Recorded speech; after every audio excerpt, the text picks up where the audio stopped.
Greetings, my friends. I want to thank you all for subscribing. I want to thank all of my channel members for supporting me in this endeavor to save pop culture. And if you are not subscribed, please consider supporting this channel.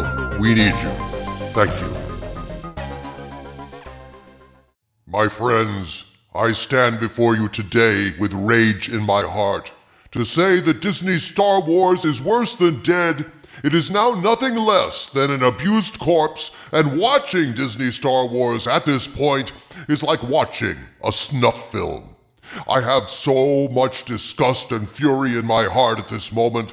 I want to warn all of you that while I conceived this video as an intervention for my fellow abused fans, the sick feeling in my stomach tells me at some point this is going to devolve into a rant. My loathing of Disney and the damage they've done to Star Wars and the MCU and Disney Plus and every other damn thing that they touch is too hard to contain. It's funny, because on YouTube, you can't win. One side has idiotically called me a Disney shill, others have accused me of being black-pilled when it comes to Disney. Both views are espoused by morons and dolts who obviously have no idea what this channel is about. I gave Disney Star Wars every possible chance. I held on long after a lot of other channels bailed on Star Wars because there was still good left in it. I sensed it, just as Luke sensed the good invader. And that good came in the form of Jon Favreau. He single-handedly justified my faith and my decision to hang in a little longer because the end of Season 2 of The Mandalorian was one of the greatest pop culture events I've witnessed in the last decade. Seeing Luke Skywalker as the Jedi Master we always knew he would become was, well, it brought tears to my eyes. It wrung sobs out of my chest when I saw his green lightsaber even before he flipped down his hood. Favreau worked a miracle that day, and for a few months, Star Wars was saved. There was clearly a direction to move in at that point, a direction that respected the past and led into the future, a new and bright, exciting future of adventures in that galaxy far, far away. But then, Favreau was betrayed by Kathleen Kennedy, by Bob Iger, by Dave Filoni, by the useful woke idiots on the Disney board, and though I sensed the good in Disney Star Wars as Luke sensed it in Vader, at the end, the dark side triumphed and Disney Star Wars fell. I suffered through the unspeakable garbage that was Book of Boba Fett. I choked on rage and bile watching the insufferable trash that was Obi-Wan Kenobi. I saw a few decent episodes of Andor before all of that went to hell. And then, dear God in heaven, Dave Filoni brought us one of the most boring pieces of fucking shit I've ever seen on television. A pointless exercise in public wankery called Ahsoka.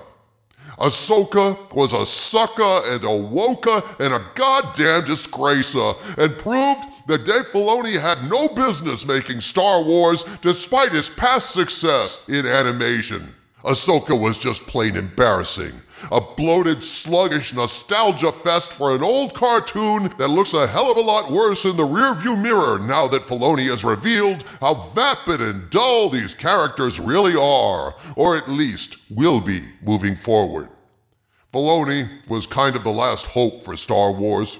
Favreau, it seems, was either checked out or quit, I'm not sure which at this point, but when Mandalorian Season 4 comes out, I'm told that Pedro Pascal will be leaving, and Mandalorian will focus on, what else? Another stunning, brave woman who inherits his darksaber and his little pal who still can't speak after 50 fucking years too. And now Star Wars delivers us the coup de grace, a Rey movie, which is a non-starter for most fans, directed by a woman who mostly just wants to make men uncomfortable, which is a non-starter for the last few men still watching this fucking crap. And oh yeah, we also have what I'm told is a nightmarishly horrible exercise in franchise cornholery coming, The Acolyte. A TV show so incredibly incompetent that even Bob Iger is worried about it, and he thought The Marvels was okay. And at this point, it's time to say enough. It's way past the point of fucking enough.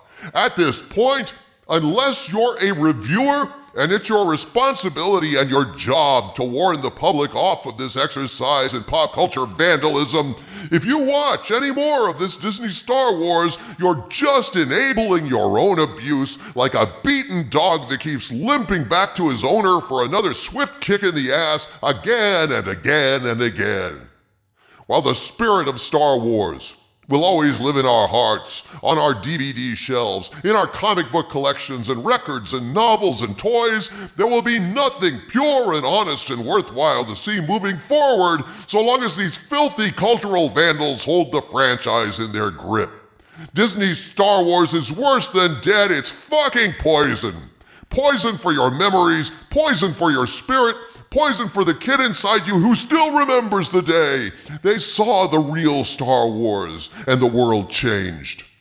Folks, if I can say one bad thing about fans of Star Wars, fans of Star Trek, fans of Doctor Who, it is merely this. Fans like us too often become junkies. Junkies chasing that memory of the first high that they ever got. Being a genre fan in this age of woke cultural vandalism really is like being addicted to a powerful narcotic. The first few times you're exposed to it, it's fantastic.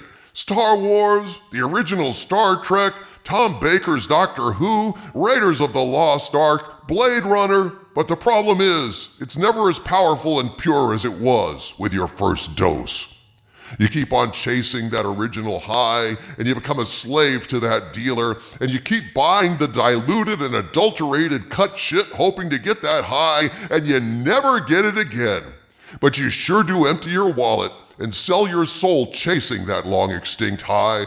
That's why people watched The Force Awakens. Oh boy, new Star Wars after all these years. But that shit wasn't Star Wars. Not even close. The Last Jedi sure demonstrated that. Fuck no, that wasn't a dose of the good stuff. It was cinematic fentanyl, which immediately killed off half of the fandom.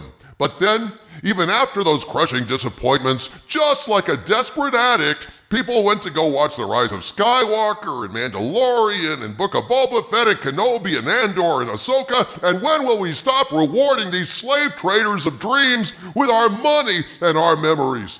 When will we stop sacrificing our dreams on the altar of desperation, chasing one last hit of nostalgic high, while the dealer Disney watches us wither and wilt as we keep dosing ourselves with their poison? How many of you can say that you can look at Luke Skywalker and not see the bitter old piece of garbage they tell us he became? How many of you can look at Han Solo the same after he walked into a lightsaber like a sleepwalking fucking lemming? This is an intervention, folks. This is a plea for all of us to stop hurting ourselves. Yes, I am the future ruler of Earth, and I can watch this vile swill because I have a helmet that keeps my head from exploding like Patrick McGowan in Scanners. I've suffered through the worst fucking trash that humans have ever created. I suffered through season after season of Mikey Spock being the damn bestest ever. I wanted to claw my own eyes out watching Reva and the young Leia make a fool out of Kenobi. I watched Boba Fett lying in his mineral bath at Club Mediocre in his fucking Speedo. I've seen things you people wouldn't believe, and I'm still here. I survived all of that abuse, and I did it because I wanted to warn everyone away from this soul-crushing crap and corruption. And yeah, I'll keep taking the hits for you.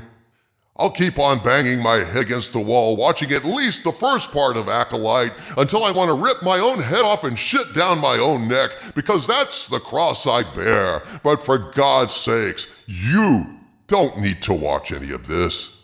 There's no need for you to suffer the further slings and arrows of outrageous Disney. You're just damaging yourselves, killing what's left of your good childhood memories, and ultimately conditioning yourselves to be grateful when something is simply mediocre, and that is the most damning thing of all of this. letting yourself get to the point when you're thankful that something is mediocre. Thank you, sir. May I have another dose of tepid bullshit? My God, how we degrade ourselves. I'm here to plead with you to keep Star Wars alive in your hearts, my friends. But you can't do that if you keep dosing yourself with the poisonous Star Wars that Disney is dishing out. We all know that Disney Star Wars is dead. We've known it was dead since we saw Luke Skywalker toss his lightsaber away, suck on a space manatee, and try to kill his nephew. And yet, I think, after the recent Rey movie announcement, that not only will it star the most forgettable lead character in the history of the franchise, it will also be directed by a woman who hates men and loves to make them uncomfortable. By her own admission, what she loves most of all is making men uncomfortable. What does that mean exactly? It means she's not focused on making the best Star Wars movie she can, not focused on making something that will make the widest number of human beings happy as possible, not telling a compelling story that will try to make up for all the bungling and incompetence and outright stupidity and hatred towards Star Wars fans of Kennedy's reign at Lucasfilm. No, my friends, it shows us that Disney has learned nothing, and at this point, they never will. This last final insult, hiring Sharmeen Obaid-Chinoy to direct a feminist diatribe disguised as a Star Wars movie starring a character almost as dull as Rose Tico, sitting in dishwater drinking a glass of lukewarm milk while watching Ahsoka on Ambien, has illustrated to me clearly and finally that all hope is lost for anything even remotely watchable to ever come out of Lucasfilm again. This is not blackpilling. This is just a fact. The best way for all of us to keep Star Wars alive in our hearts is to remove Disney Star Wars from our eyes, and the best way to do that is to shun Disney and all of its works. I don't know if some other company will ever buy Star Wars, or maybe Nelson Peltz will somehow wrest enough power away from the board to force Disney to course correct, but I do know this. Unless we stop watching Disney Star Wars, they will finally and forever extinguish that small spark of that galaxy far, far away that still survives inside us all. From the center of the earth, this is Dictor Van Doomcock bidding you all, my friends, stay angry.